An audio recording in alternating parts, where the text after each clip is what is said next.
Welcome to Swami Vivekananda Institute. My name is Saurabh Pathak and today I am going to start social welfare function. Social welfare function ये part है welfare economics का, जो कि ultimately बाद में दिया था आपका प्रोफेसर वर्गसन ने and later on developed by Samuelson. देखिए, सोशल वेलफेयर या कहे तो सीधा सीधा आपका जो वेलफेयर इकोनॉमिक्स है, इसमें हमने स्टार्टिंग करी थी। स्टार्टिंग में सबसे पहले जो आपकी हमने पढ़ा था, इसमें पीगू इकोनॉमिक्स है ना, पिगोवियन इकोनॉमिक्स, जिसमें कि पीगू ने जो है कि अपना या अपना वेलफेयर इकोनॉमिक्स का कुछ ना कुछ पार्ट रखा। उन्होंने कहा कि जो वेलफेयर इकोनॉमिक्स है, इसमें जो है कि जो इकोनॉमिकल टर्म है, इकोनॉमिकल इकोनॉमिकल एस्पेक्ट से जो है कि इन्होंने इसमें कवर करे थे। किसने किए थे कवर? पीगू ने। इन्होंने कहा था कि हालांकि they considered welfare economics normative normative इन्होंने कंसीडर करा, लेकिन इन्होंने कह दिया, देखिए, अगर किसी व्यक्ति का या समाज का वेलफेयर निकालना है तो ये अगर हम जनरल वे में निकालें तो ये जनरल वे तो बहुत ही लंबा यानी बहुत ही ब्रॉड कॉन्सेप्ट है। जनरल यानी जनरल वेलफेयर डिपेंड करता है नंबर ऑफ फैक्टर, यानी व्यक्ति किस बात से खुश है, किस बात से नहीं खुश है, उसके बहुत सारी दुख तकलीफें, हर व्यक्ति की अपनी अलग अलग दुख तकलीफें हैं ना। तो उन्होंने कहा कि ये तो बहुत ज़्यादा ब्रॉड हो जाएगा, तो उन्होंने यहाँ पे क्या करा था, इकोनॉमिक एस्पेक्ट से, यानी उन्होंने कहा कि देखिए, सोशल वेलफेयर, नेशनल इनकम, तो नेशनल इनकम है, अगर वो इंक्रीज हो रही है तो it mean social welfare increase हो रहा है। और दूसरा उन्होंने कहा कि अगर तो अगर इक्वलिटी है, इनइक्वलिटी जो अंदर कम हो रही है, जैसे मान लो अगर पुअर जो है वो अगर उसके पास पैसा बढ़ रहा है, किसके पास से आकर के, कोई रिच है उसके पास से आया और पुअर के पास बढ़ गया है ना, तो ये भी क्या है, सोशल वेलफेयर के पार्ट है। तो इन्होंने ये इस तरह से एक्सप्लेन कर दिया था। उसके बाद पैरेटो आया, पैरेटो ने अपना ऑप्टिमलिटी क्राइटेरिया दिया था, वहाँ पर 3 मार्जिनल कंडीशन, उसके बाद जो है कि फर्स्ट ऑर्डर कंडीशन, बाद सेकंड ऑर्डर कंडीशन है, सेकंड ऑर्डर के बाद जो है कि इसने टोटल कंडीशंस भी वहाँ पर रखी थी। तो ये हम सारा कुछ पढ़ चुके हैं। Now today we are going to start social welfare function. इससे पहले कैल्डर ने जो है कि मान लो कि पैरेटो की कुछ चीज़ें जो है कि कैल्डर ने ठीक करी थी। उन्होंने कहा था कि जो है कि यहाँ पर तरह से ग्राफ था, वो आप पढ़ चुके हो, मैं आपको दिखा देता हूँ। एक बार मैं रिकैप करा देता हूँ जो लोग नहीं। इस तरह से कैल्डर ने कहा कि इसने ये 2 पॉइंट्स हैं, इन पर तो बात करी, इस पर भी बात की, लेकिन इस वाले पॉइंट पे बात नहीं करी। यानी इसने ये नहीं कहा, पैरेटो ने ये नहीं कहा कि अगर किसी के वेलफेयर में इंक्रीमेंट होता है, किसी के वेलफेयर में डिक्रीमेंट होकर के, तो ये चीज़ नहीं डिफाइन करी। उन्होंने ये कहा कि किसी के वेलफेयर में अगर इंक्रीमेंट हो रहा है without decrement in other welfare, किसी के वेलफेयर, तो ये आपका क्या हो जाएगा, इंक्रीज इन सोशल वेलफेयर। किसी के वेलफेयर में क्या हो रहा है, डिक्रीमेंट हो रहा है विदाउट इंक्रीमेंट इन अदर, किसी दूसरे पीपल के वेलफेयर में, तो ये क्या हो जाएगा, डिक्रीमेंट इन सोशल वेलफेयर। ये तो बात उन्होंने रखी, लेकिन उन्होंने ये यहाँ पर ये बात नहीं रखी। या मान लो इस वाले पॉइंट पे क्या था कि दोनों के सोशल वेलफेयर में क्या हो रहा है, इंक्रीमेंट हो रहा है, यानी ए की भी यूटिलिटी बढ़ रही है, बी की भी यूटिलिटी बढ़ रही है, तो यहाँ पर सोशल वेलफेयर होगा, वो तो ऑब्वियस है। लेकिन इस वाले पॉइंट पे क्या है कि बी की यूटिलिटी तो बढ़ गई, कितनी बढ़ गई, नहीं बढ़ गई, लेकिन ए की यूटिलिटी कम हो गई। ये वाला पॉइंट डिस्कस नहीं किया था किसने, आपका पैरेटो ने। तो it was later on discussed bye Calder his welfare in Calder his welfare criterion. तो अब हम स्टार्ट करते हैं आगे, आज हम बात करेंगे इसके। तो उसकी ने बाद में जो डबल रिवर्सल क्राइटेरिया दिया था कि भाई कैल्डर का तो रिवर्सल भी ट्रू है, तो वो हम सब बात कर चुके हैं। Today we are going to start social welfare. Concept of social welfare function जो कि दिया था किसने, वर्कसन ने, और later on Samuelson, inter and Arrow. They are the view that no meaningful proposition can be made in welfare economy. इन्होंने कहा कि देखिए, वेलफेयर इकोनॉमिक्स बहुत ही वाइड कंसेप्ट है, और उसमें जो है कि कोई मीनिंगफुल जो है कि वेलफेयर इकोनॉमिक्स कोई कह दे कि यही सोशल वेलफेयर है या इन चीज़ों में लिमिटेड है सोशल वेलफेयर, ऐसा नहीं हो सकता है ना। Without value judgement. और वैल्यू जजमेंट क्या है, वो बहुत ही ब्रॉड कॉन्सेप्ट है। वैल्यू जजमेंट जो है कि बहुत ही ब्रॉड कॉन्सेप्ट है, बहुत ही ब्रॉड कॉन्सेप्ट है।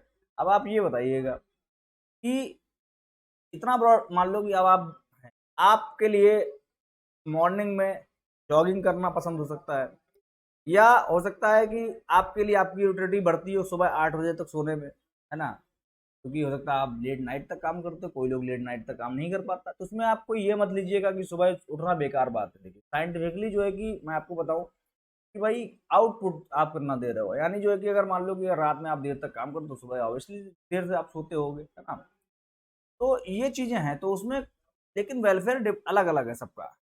किसी व्यक्ति के लिए कोई मान लो कि फॉर एग्जाम्पल कोई नशा करने वाला व्यक्ति, तो उसको ड्रग्स लेने में बहुत ज़्यादा वेलफेयर मिलता होगा, बहुत ज़्यादा उसको एक कह सकते हैं कि उसको सेटिस्फैक्शन मिलता होगा। उसके लिए तो हम ये तो नहीं अब इंक्लूड कर देंगे कि ड्रग्स लेने से सेटिस्फैक्शन मिलता है, हालांकि हम तो ये इंक्लूड करेंगे कि वाई टेकिंग ड्रग्स यूटिलिटी कम होती होगी, लेकिन उस व्यक्ति के लिए तो यहाँ वो भी समाज का हिस्सा है। क्या करें, मतलब किसको कंसिडर करें, किसको, यानी जो है कि जो आपका वैल्यू जजमेंटल है, तो आपकी ये चीज़ें होती है ना, तो ये बहुत ही वाइड कंसेप्ट आपका होता है ना। तो यहाँ पर उन्होंने कहा कि और इसके बिना तो जो है कि ये बात भी सही है, अगर बिल्कुल सही मान लो वेलफेयर निकालना, तो इसके बिना तो भाई वेलफेयर जो है कि वहाँ पर निकलेगा नहीं। The concept of social welfare is an attempt, ये क्या है, एक अटेम्प्ट है eight providing a scientifically normative study of welfare economy. तो यहाँ पर जो सोशल वेलफेयर है, ये जो सोशल वेलफेयर है, इसमें जो है अटेम्प्ट करी गई, इससे पहले अटेम्प्ट नहीं हुआ, क्योंकि इससे पहले कैलेंडर ने भी जो है कि केवल कोई इकोनॉमिकल एस्पेक्ट है उनके बेस पर भी सोशल वेलफेयर निकालना चाहा। वो आपके पीगू सबसे स्टार्टिंग में, उसके बाद जो आपके यहाँ पर पैरेटो आए या कैलेंडर आए, उन्होंने भी जो है कि वैल्यू जजमेंटल जो है कि उनको इन्वॉल्व नहीं करा। सोशल वेलफेयर फंक्शन है, ये कह रही है कि जो है कि ये जो है कि पहली बार साइंटिफिकली वैल्यू जजमेंटल चीज़ों को इन्वॉल्व करके जो है कि समाज का या सोशल वेलफेयर जो है कि निकालेगी, है ना। ये चीज़ इसने कहा है यहाँ पर, आगे देखते हैं होता क्या है। तो इसीलिए welfare function is an ordinal index of societies welfare and is a function of individual utility. अब तो इन्होंने क्या करा कि जो समाज की वेलफेयर, मान लो समाज में एक ये एक U1 पीपल है, एक U2 पीपल है, या फॉर एग्जांपल मान लो 1 पीपल है या दूसरा पीपल, ये तीन है, या चौथा पीपल है, पांचवा पीपल, एज लाइक मान लो कि ये nth पीपल है, तो इसकी यूटिलिटी U1 हो जाएगी, इसकी यूटिलिटी U2, इसकी यूटिलिटी U3 हो जाएगी, इसकी यूटिलिटी U4 हो जाएगी, और लाइक वाइज यूटिलिटी इसकी UN हो जाएगी। तो अगर इनकी सबकी अगर यूटिलिटी जोड़ दी जाए, तो ये तो यानी पूरे समाज की यूटिलिटी निकल आएगी ना। तो ऐसे ही इन्होंने ये फंक्शन दे दिया। उन्होंने कहा कि सोशल वेलफेयर फंक्शन जो है कि वो जो आपकी ओवरऑल फंक्शन है, it is function of all the U1, it is U1 over है, U1 यूटिलिटी UN, यहाँ पे UN कर दिए, जितने भी लोग हैं उनके सारी यूटिलिटी आप ऐड कर दीजिए। Where W is social welfare, F is a function, U1, U2, UN are the levels of utilities of one, जो भी इंडिविजुअल है एन तक। W इज इंक्रीजिंग, यानी जो है कि आपका वेलफेयर समाज का इंक्रीज हो जाएगा जब ये सारा अगर मान लो किसी की भी यूटिलिटी उसमें इंक्रीज होती है ना, तो is a function of utilities. तो इस तरह से इन्होंने फंक्शन दी।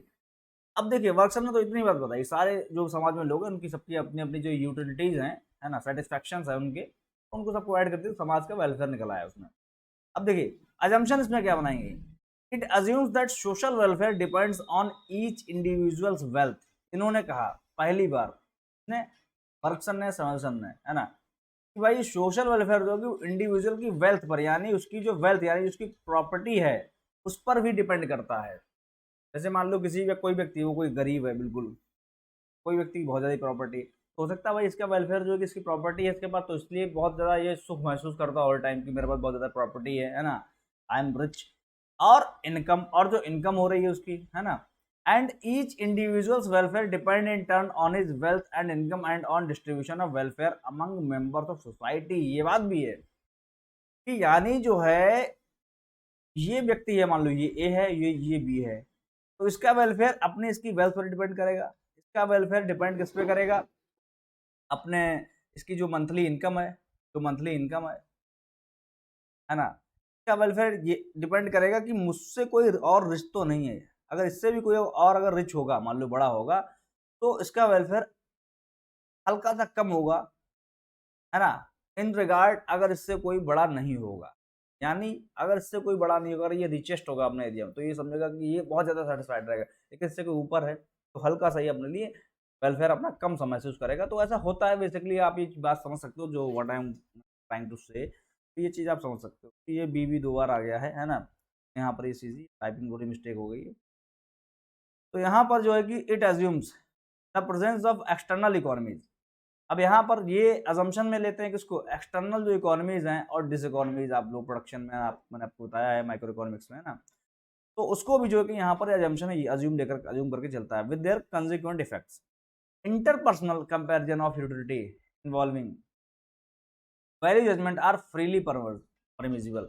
देखिए इंटर पर, यहाँ पर क्या है कि इंटर पर्सनल कंपेरिजन, बहुत सारे स्टूडेंट्स कंफ्यूज आते हैं इंटर पर्सनल और ये है आपका इंटर और ये आपका इंट्रा।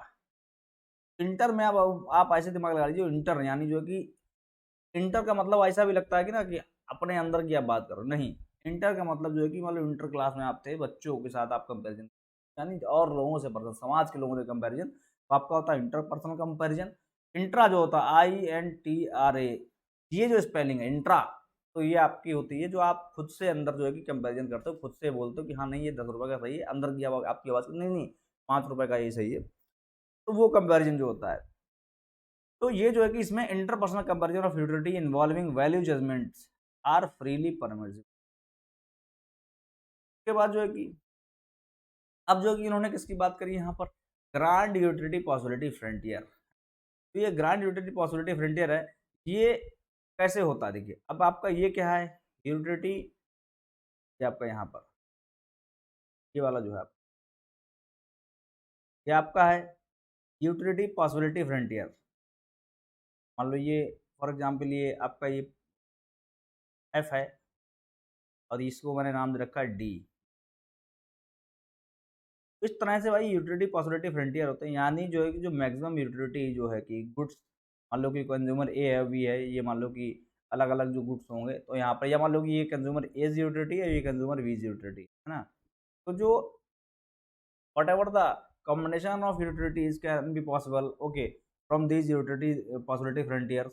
तो यहाँ पर वो अलग अलग मान लो है, मान लो एक ऐसा भी हो सकता है, यहाँ पर जरूरी थोड़ी है, एक ऐसा भी हो सकता है, हाँ अब एक ऐसा भी हो सकता है, यहाँ पर ऐसा भी हो सकता है, ऐसा भी हो सकता है, एक ऐसा भी हो सकता है यहाँ पर। तो कुल मिला के अब देखिए, अब ये लाइन जो गई है यहाँ से, ये आपकी ये वाली line, let me change the colour, let's say I am taking, अब जो है कि ये वाली जो लाइन गई है, ये वाली जो लाइन गई, ये वाली जो ब्लैक लाइन गई है यहाँ, तो ये जो लाइन गई हुई है, तो what how does it form, तो ये जो है कि जो इसके जो यूटिलिटी पॉसिबिलिटी फ्रंट इनका जो मैक्सिमम पॉइंट है, यानी यानी जो हाईएस्ट या ऑप्टिमम कॉम्बिनेशन है, ऑप्टिमम कॉम्बिनेशन या आप कह सकते हो पैरेटो ऑप्टिमल जो कंडीशन है, यहाँ पर जो जहाँ जहाँ से अगर इंडिफरेंस कर्व ड्रॉ होगा तो ऐसे ड्रॉ होगा, इससे ऊपर जो है कि किसी भी यूटिलिटी पॉसिबिलिटी फ्रंटियर पर कोई भी इंडिफरेंस कर्व ड्रॉ नहीं हो सकता। देखिए आप ये बताइए, मान लो ये आपका यूटिलिटी पॉसिबिलिटी फ्रंटियर है, आप बताइए आपका हाईएस्ट पॉसिबल इंडिफरेंस कर्व यही तो ड्रॉ होगा, और कोई पॉइंट अगर इस पे ड्रॉ करोगे ये तो उससे कम पीछे आ रहा है, यहाँ पर भी उससे पीछे आ रहा है, यानी ये हाईएस्ट पॉसिबल इंडिफरेंस कर्व से ड्रॉ है, यानी इसके जो टेंजेंसी जो आपका जो पॉइंट है, यही क्या है पैरेटो ऑप्टिमल पॉइंट। तो यानी grand utility possibility curve is formed by touching all the Pareto optimum points of all utility possibility frontiers of all possible utility frontiers between the utilities of consumer A and consumer B। तो ये है आपका utility possibility, और ये वाला जो point होता है जहाँ पर, यहाँ पर फिर जो इंडिफरेंस कर्व ड्रॉ करे जाते हैं, ये वाला जो पॉइंट होता है ये आपका होता है point of constraint bliss, point of constraint bliss, CONSTRAINT ऐसे आप स्पेलिंग आप नोट कर लीजिएगा। तो आपका यहाँ पर grand utility possibility frontier is formed by joining optimal points of all utility possibility frontier, therefore points on GUPF are Pareto optimal and the point on grand utility possibility frontier where highest possible welfare function is known as point of constraint. हाँ ये लिखा है ना, तो इस तरह से आप जो है कि ये कर सकते हो यहाँ पर ये, तो ये किसने दी, ये वेलफेयर, ये आपका वर्कसन जो सोशल वेलफेयर इकोनॉमिक्स है, तो उसमें देखिए यहाँ पर ये एक ऐसा पॉइंट निकल के आया जहाँ पर तो एक ऑप्टिमल पॉइंट निकल के आया है। पैरेटो के केस में जो पैरेटो आपकी जो यहाँ पर ऑप्टिमलिटी का क्राइटेरिया था वेलफेयर इकोनॉमिक्स में, तो उसमें यही तो ड्रॉबैक था, उसमें ड्रॉबैक था, आप उसके क्रिटिक्स पढ़ लीजिएगा, उसमें था कि there are many social welfare Pareto optima, Pareto optima, बहुत सारे सोशल वेलफेयर पर पैरेटो ऑप्टिमा थे। यहाँ पर देखिए एक ही सोशल वेलफेयर पैरेटो ऑप्टिमा निकल के आया अल्टीमेटली, जो कि तो यानी इन्होंने बता दिया, पैरेटो नहीं बता पाया कि इनका हाईएस्ट कौन सा पैरेटो ऑप्टिमा था, लेकिन यहाँ पर ये पता लग गया है। ये भी एक डिफरेंस है। अब जो है कि एरोज ने जो है कि क्या करा कि यहाँ पर कुछ ना कुछ हल्का फुल्का क्रिटिक करा।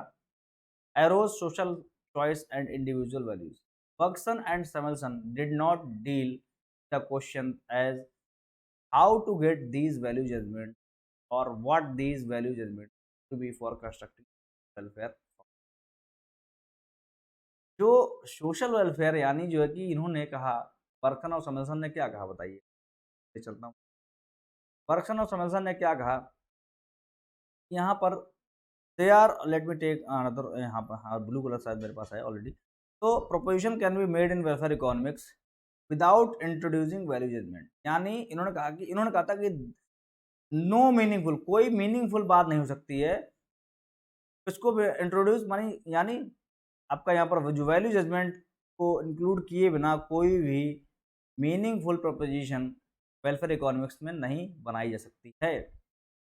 तो इन्होंने कहा कि और हम जो है कि इसको इन्वॉल्व करेंगे, और हम पहली बार साइंटिफिकली जो है कि we are providing attempt of providing scientifically normative study of welfare economy, normative यानी जो है कि वैल्यू जजमेंट को ये इन्वॉल्व करेंगे। वैल्यू जजमेंट को इन्वॉल्व होता करा जाता है इकोनॉमिक्स में, तभी वो इकोनॉमिक्स आपकी क्या बन जाती है, नॉर्मेटिव इकोनॉमिक्स बन जाती है, then positive economics. Positive economics scientifically जो हम जो माइक्रो ये सारा कुछ हम पढ़ते हैं साइंटिफिकली, व्हाट इज की बात करते हैं कि वैल्यू क्या निकलेगी। हम कभी भी ये नहीं उसमें बात करते कि ये ऐसा क्यों होता है, ये किसका किसका कल्याण है। तो ये सारी चीज़ें जहाँ पर वैल्यू जजमेंट जब अगर पॉजिटिव इकोनॉमिक्स में मिक्स कर देते तो वो हमारी बन जाती है नॉर्मेटिव इकोनॉमिक्स।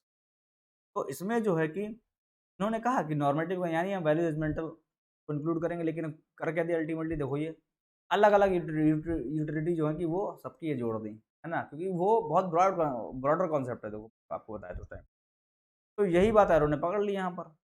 एरो ने कहा भाई साहब आपने यू यानी Bergson and Samuelson did not deal with the question as how to get, कि आपने ये तो बताया नहीं कि वैल्यू जजमेंट्स हैं क्या एक्चुअल में, तो आपने बताया नहीं, वो तो बात ही नहीं। हालांकि आपने पहले कहा कि वैल्यू जजमेंटल की हम बात करेंगे, नॉर्मेटिव इकोनॉमिक्स के बारे में हम पहली बार बात करेंगे साइंटिफिकली, लेकिन जजमेंटल बात करी नहीं। कौन कौन से क्या है वैल्यू, यानी what these values judgements could be for constructing social welfare, क्या होने चाहिए सोशल आपका ये वैल्यू जजमेंट, है ना।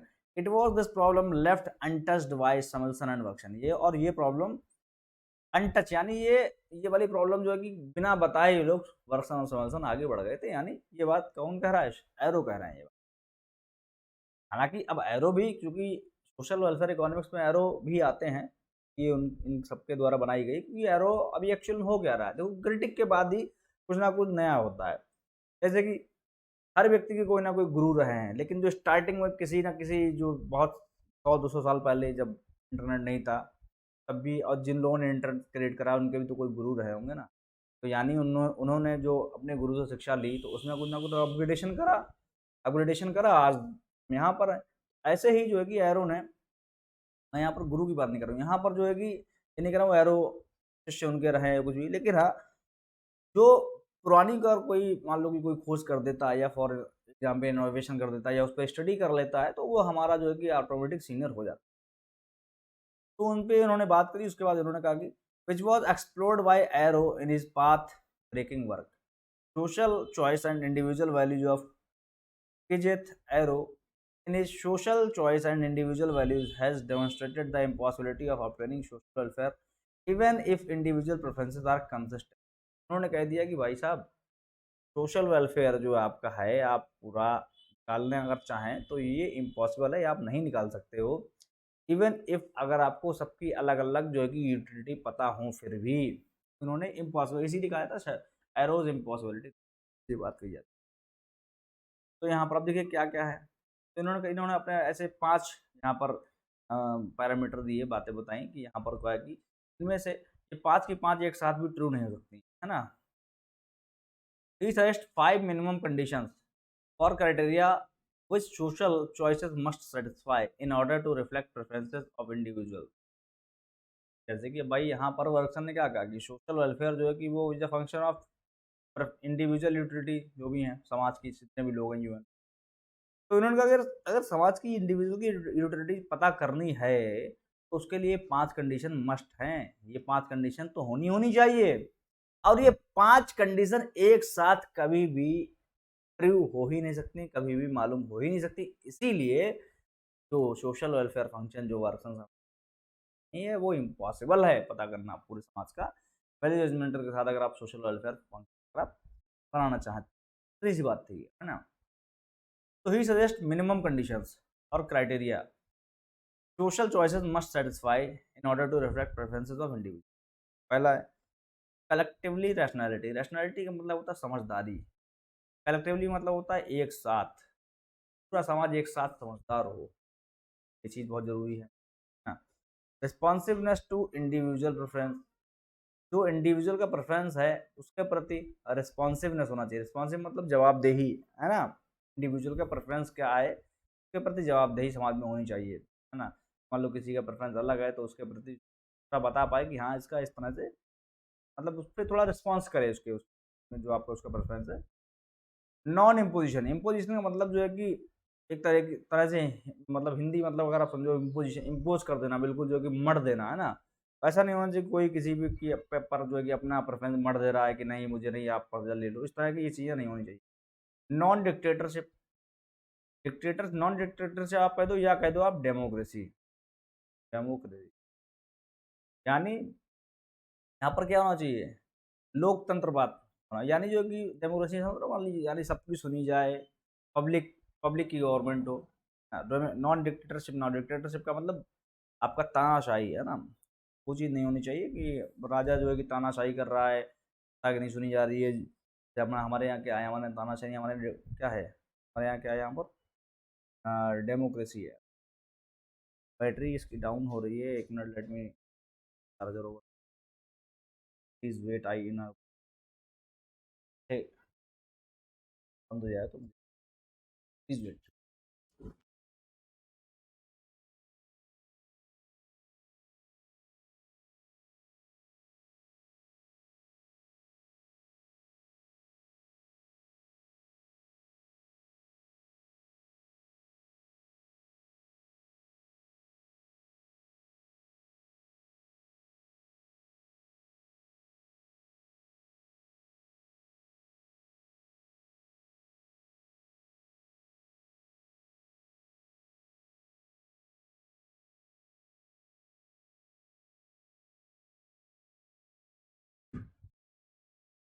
यहाँ पर इंडिपेंडेंस ऑफ रिलेवेंट,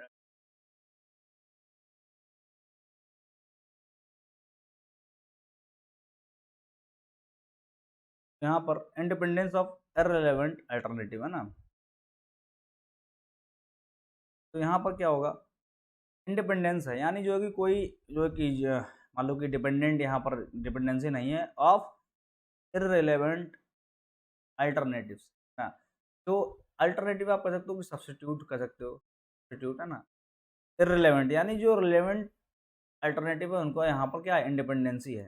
तो ये 5 चीज़ें इन्होंने कही। तो इन्होंने कहा कि जो है कि Arrow demonstrate that it is not possible to satisfy all these 5 condition and obtain a transitive social choice. यानी ये ट्रांजिटिव वर्ड याद कर लीजिएगा ना, यही आएगा इस तरह से अगर ऑब्जेक्टिव में आया तो यहाँ पर दीज 5 कंडीशन जो है कि ये इम्पॉसिबल है ऑब्टेन करना, सेटिस्फाई करना, है ना। And obtain a transitive social choice for each set of individual preference without वॉलेटिंग at least one, यानी एक ना एक कंडीशन तो वॉलेट करनी पड़ेगी तभी जो है कि ये 4 सेटिस्फाई हो जाएगी, एक वॉलेट हो जाएगी।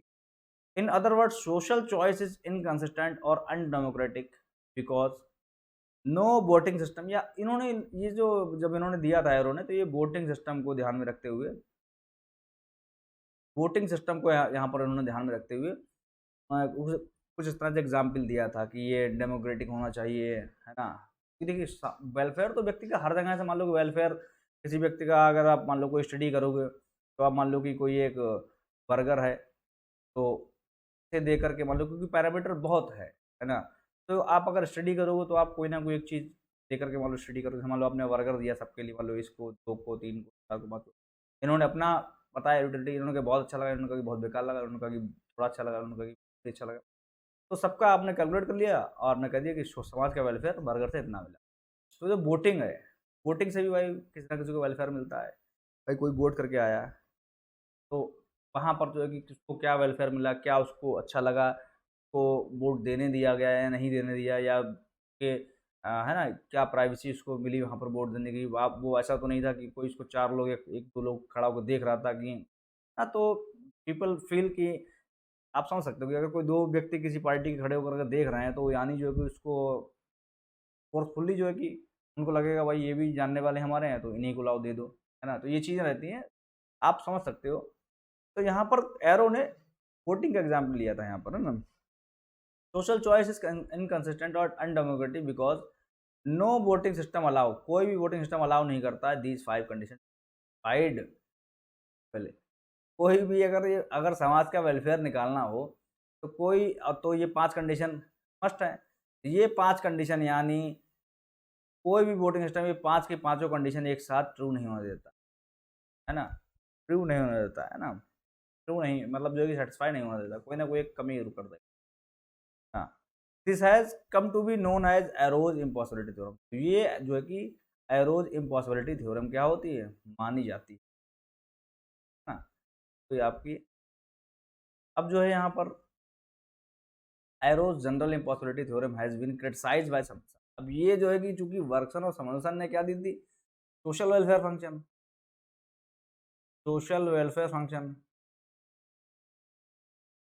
ठीक है ना? अब ये जो है क्रिटिसाइज़ करेगी किसके द्वारा? एरो के द्वारा। अब ये फर्दर जो है कि अब एरो ने भाई क्रिटिसाइज़ कर दिया उनकी, उन्होंने फंक्शन दे दी। जैसे समल्सन ने क्या करा? एरो को क्रिटिसाइज़ कर दिया कि गलत कह रहे हो।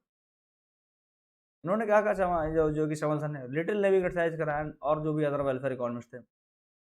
अकॉर्डिंग टू लिटिल, लिटिल ने क्या किया? लिटिल एक इकोनॉमिस्ट हैं, कि Arrow's negative conclusion have no relevance in welfare economy. Negative बोल रहे हैं, नेगेटिव कंक्लूजन ऐसा नहीं हो सकता है। ये जो है कि वेलफेयर इकोनॉमिक्स में कोई भी यहाँ पर रिलेवेंट इसका। His impossibility theorem relates to a decision making and not a social welfare. इन्होंने कह दिया कि जो है कि जो ये प्रॉब्लम बता रहा है, इससे व्यक्ति डिसाइड तो कर लेगा कि हाँ बिल्कुल ऐसा है या नहीं है। लेकिन आप कहो कि ये कोई सोशल वेलफेयर फंक्शन में कोई चेंज ला रही हो, ऐसा नहीं है। उन्होंने अपनी बात रखी। अब यहाँ पर कोई व्यक्ति अपना दिमाग ना लगाए, क्योंकि ऐसा कैसे या कैसे, क्योंकि देखो ये जो बातें इकोनॉमिस्ट के बीच में हुई हैं, तो यही हमसे पूछी जाती हैं कि एक्चुअल में हुआ क्या, किस इकोनॉमिस्ट ने क्या कहा। इसमें अगर हम अपना दिमाग लगा देंगे तो बहुत सारी बातें आपको लगेंगी कि हाँ इकोनॉमिस्ट ने ये गलत क्रिटिसाइज़ करा या सही क्रिटिसाइज़ करा। तो यानी हमारा बहुत दिमाग चलता है, लेकिन यहाँ पर हम लोग इन इकोनॉमिस्ट के जो हम पढ़ रहे हैं, तो वो हमको रखना होगा, याद रखना होगा। ये चीज़ें हैं। अब पहले किसी ने कहा कि पृथ्वी जो है कि फॉर एग्ज़ाम्पल सबसे पहले किसी ने कहा कि पृथ्वी एक जगह पे ऐसे खड़ी हुई है और इस तरह के शेप में है।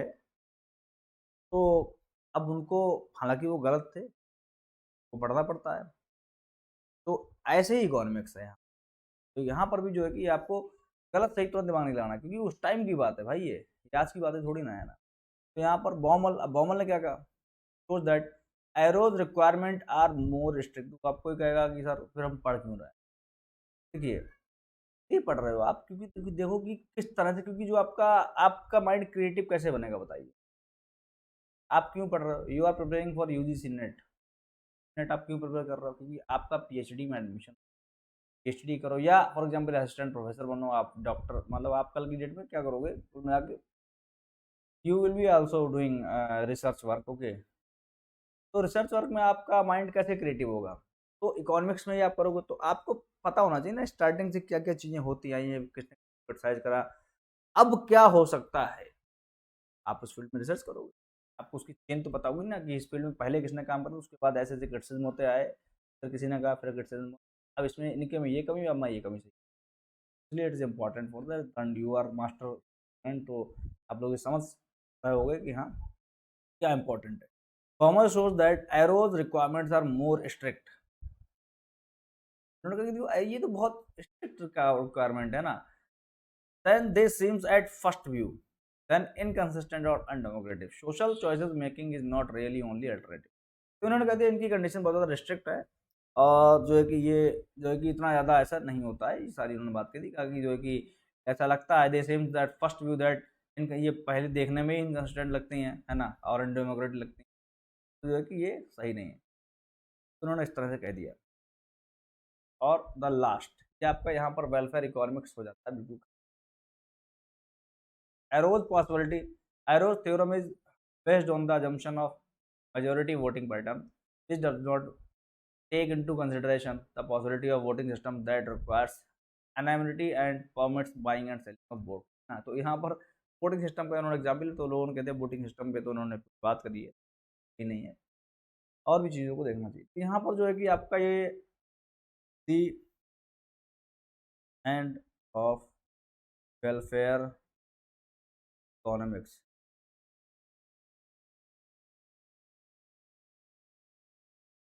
वेलफेयर इकोनॉमिक्स का आपका एंड हो जाता है। तो हमने स्टार्टिंग कहाँ से करी थी, देखिए एक बार हम रिकैप कर लेते हैं बहुत फास्ट। डिफरेंस बिटवीन हमने बताया था पॉजिटिव इकोनॉमिक्स वेलफेयर इकोनॉमिक्स, क्या डिफरेंस है।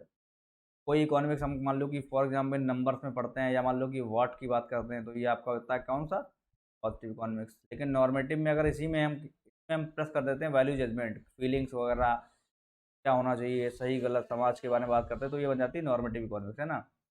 तो ये पूरा डिफरेंस मैंने बताया था यहाँ पर, यहाँ पर इसका पूरे डिफरेंस की वजह से क्या अलग है।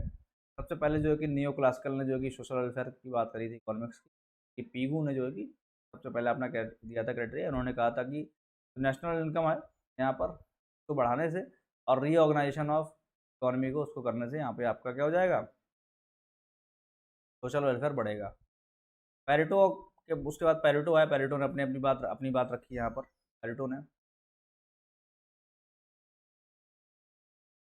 ने अपनी बात रखी यहाँ पर, पेरेटो ने अपनी बात रखी, उसके बाद है ना, इस तरह से जो है कि यहाँ पर मैक्सिमाइजिंग सोशल वैल्यू, ये मैं आपको सारा कुछ बता रखा है मैंने आपके लिए, जो है कि रिकैप एक बार देख लीजिए कि क्या क्या हमने एक्चुअल में कितना सिलेबस था यहाँ पे, और जो है कि किसमें क्या क्या। तो पेरेटो ने अपनी बात यहाँ पर रखी है ना। उसके बाद जो है कि पेरेटो ने अपने दो क्राइटेरिया दिए कि भाई समाज में किसी को बेटर ऑफ नहीं किया जाए, कोई नहीं, मान लो अगर कोई समाज में बेटर ऑफ हो रहा है किसी को, जो है कि बिना वर्स ऑफ किए, तो यानी क्योंकि ये क्या सोशल वेलफेयर में इंक्रीमेंट है, और इससे पहले पैरिटो ऑप्टिमलिटी नहीं थी। पैरिटो ऑप्टिमलिटी क्राइटेरिया तब होगा जब no one can be better off without worse off, अगर यानी किसी को बेटर ऑफ नहीं किया जा सकता, it is impossible to make someone better off without doing worse off, यानी अगर किसी को अच्छा कराना है, यानी किसी को मान लो रईस करना है ना, तो किसी ना किसी को गरीब करना पड़ेगा, है ना, ये चीज़ है। तो अब वो आपका पूरा पैरिटो ऑप्टिमलिटी का क्राइटेरिया था, तो इसका समल्सन ने अपना अपना इस तरह से, ये आपका समल्सन यूटिलिटी पॉसिबिलिटी कर्व, यहाँ पर पैरिटो ने ये 3 पॉइंट डिस्कस किए थे, ये नहीं करा था डिस्कस, तो उसको आगे के कैल्डर ने जो है कि डिस्कस करा है ना। ये मार्शल कंडीशन जो आपकी first degree, second degree, third degree, ये कंडीशन कुछ है ना। ये आपका marginal rate of substitution of person A for goods X and Y should be equal to marginal rate of substitution for person B for same X and Y community. दूसरा आपका था marginal rate of technical substitution, यही producer के case में ये हो जाएगा, और marginal rate of product transformation जो भी आपका एम ए और बी का कंज्यूमर है, उनके प्रोडक्ट एक्स वाई के लिए हो जाएगा। ये 3 कंडीशन। उसके बाद सेकंड कंडीशन ये थी, second order condition, indifference curve जो है कि कन्वेक्स होना चाहिए इस तरह से, और जो ट्रांसफॉर्मेशन कर्व वो आपका कॉन्केव होना चाहिए। उसके बाद भी टोटल कंडीशन भी यहाँ पर हिस्से दी। टोटल कंडीशन कहती हैं welfare is to be maximum, it must be impossible to increase welfare by producing product, सारी चीज़ें थी। उसके बाद भी जो है कि पैरेटो का क्रिटिसिज्म हो गया कि उन्होंने कह दिया इनफाइनाइट नंबर ऑफ पैरेटो ने यहाँ पे पॉइंट्स हैं, ये सारा कुछ। उसके बाद जब पैरेटो अच्छा नहीं काम कर पाया, तो यहाँ पे जो है कि सेकंड बेस्ट थ्योरी आ गई, तो यहाँ पे कहा कि पैरेटो के अलावा जो दूसरा कोई पॉइंट आपके बन सकता है, तो आपका यहाँ पर बन सकता है ये वाला, मान लो बजट कंस्टेंट होगा, तो उस बजट कंस्टेंट से जो भी हाईएस्ट पॉसिबल इंडिफरेंस कर्व बनेगा वही क्या हो जाएगा, पैरेटो वाला पॉइंट हो जाएगा। तो यहाँ पर उन्होंने अपने एजम्पशन दिए। उसके बाद जो है कि यहाँ पर क्योंकि कैल्टर ने अपनी बात रखी, कैल्टर ने कहा कि नहीं, पैरेटो का जी वाला पॉइंट है, ये भी इसके कंपनसेशन क्राइटेरिया, यानी अगर कोई किसी गरीब को वर्स ऑफ करके अगर अमीर हो रहा है, उसके बाद वो अगर इसको भरपाई इसकी कर दे जा करके, तो वापस खड़ा कर दे, और तब भी ये अगर बेटर ऑफ रहा है पहले से, तो ये क्या हो जाएगा, सोशल वेलफेयर हो जाएगा। ये कैल्टर्स का क्राइटेरिया है ना। तो ये बारह जो है कि कैल्टर में की जो कमी रह गई थी, यानी कैल्टर का रिवर्सल रेट ट्रू हो रहा था, वो स्किटोविस्की ने कहा कि ये इनका उल्टा भी ट्रू है। और उसके बाद जो है कि सोशल वेलफेयर में हमने आज स्टार्ट करा, इसमें बात हुई थी कि भाई कि बाकी सब कि अभी तक किसी ने वैल्यू जजमेंट को इन्वॉल्व नहीं करा, हम वैल्यू जजमेंट इन्वॉल्व करेंगे, लेकिन ये भी वैल्यू जजमेंट को इन्वॉल्व नहीं कर पाए। ऐसा किसने कहा? एरो ने कहा। बाद में एरो ने अपनी बात दे करके बातें सोशल वेलफेयर इकोनॉमिक्स खत्म यहाँ पे हो जाती है। उसके बाद भी कुछ चीज़ें आई, लेकिन सिलेबस में आपका इतना ही है। तो मिलते हैं नेक्स्ट जो है कि आपका देखिए माइक्रो इकोनॉमिक्स, जो कि आज आपका एंड हो जाता है माइक्रो इकोनॉमिक्स का। और मेरे हिसाब से माइक्रो इकोनॉमिक्स में ये